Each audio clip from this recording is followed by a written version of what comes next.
The last question, if I'm going to lead with love, is do you have the love and do you have the courage to show up? Now, this is important because the reality is this. There are going to be people that are hurt. There are going to be people that are hopeless. There are going to be people that are feeling down. There are going to be people that are frustrated. And as leaders, if I'm going to be a great leader, if I'm going to be an amazing leader, if I'm going to have to be the world's next top leader, then I have to be someone that is willing to show up.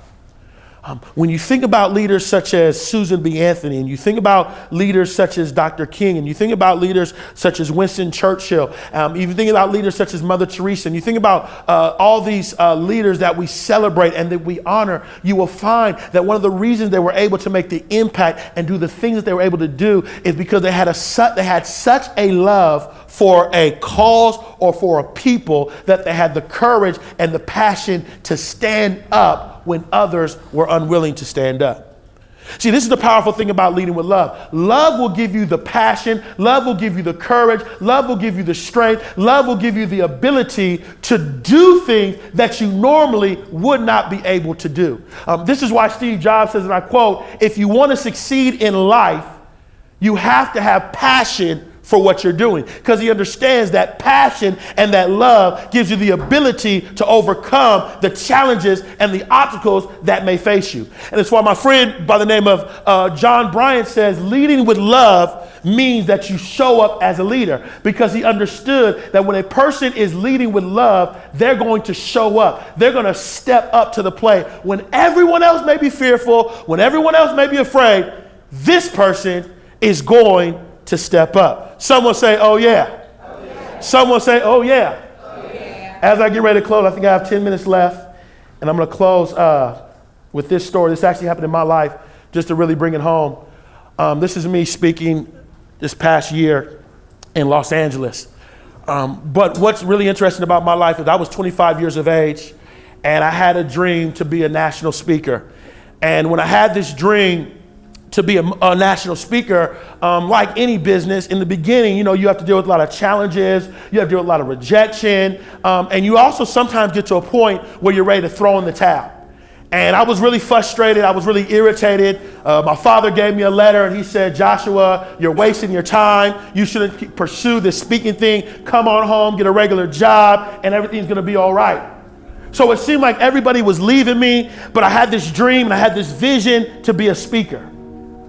And I'll never forget, I went to the beach, and it's in Long Beach, California, and I'm at the beach, and I'm sitting there in my car, and for me, I pray when I get stressed out, so I'm praying, and I'm trying to figure out what's going on. Am I really supposed to do what I am doing? This is where I'm at. And I'll never forget, I'm asking these questions, and in the moment I'm asking these questions, I get this answer.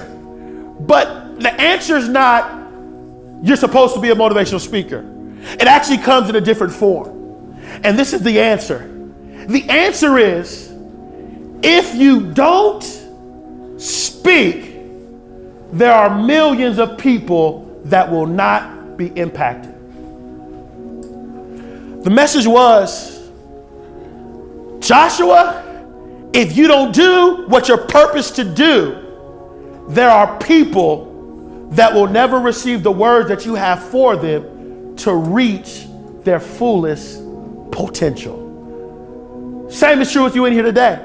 If you're on the verge of getting ready to give up, if you're on the verge of getting ready to throw in the towel, if you're on the verge of saying, no, I can't take it anymore as a leader, always remember this thought. If you don't show up, someone's life will not be impacted. And so it's at this point, and so when this thought came to my mind, it's as if this peace went through me and these tears came down my eyes.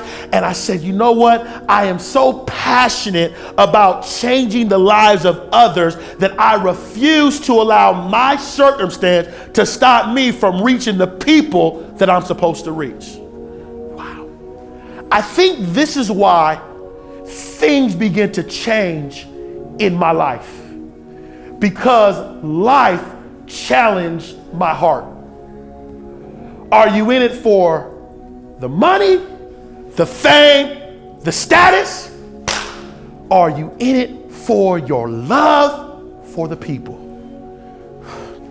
The moment I made the decision, I'm in it for the love for the people is the moment stuff started to open up. Because now I was not just speaking, but now what I was doing is I was showing up to bring a word, to bring an inspiration, to bring words of encouragement and hope and inspiration to a people that needed to help them come into their destiny. And there's something special that transpires when a leader gets to a point. Wow, y'all got something fresh today. There it goes. When they get to a point where it's not about me, it's about my love for the people and for the cause. When a person, a leader, has this foundational value as a leader, I'm gonna say it really clear, there is nothing that can stop you. Wow, my goodness. I'm getting something right now. When a leader gets to a point, this is so powerful, I hope y'all are catching this. When a leader gets to a point, as a leader, it's not about me. What's most important is the people and the cause in which I have been chosen to serve and represent. This is the cornerstone of leadership. This is the cornerstone of leading with love. It's not about me.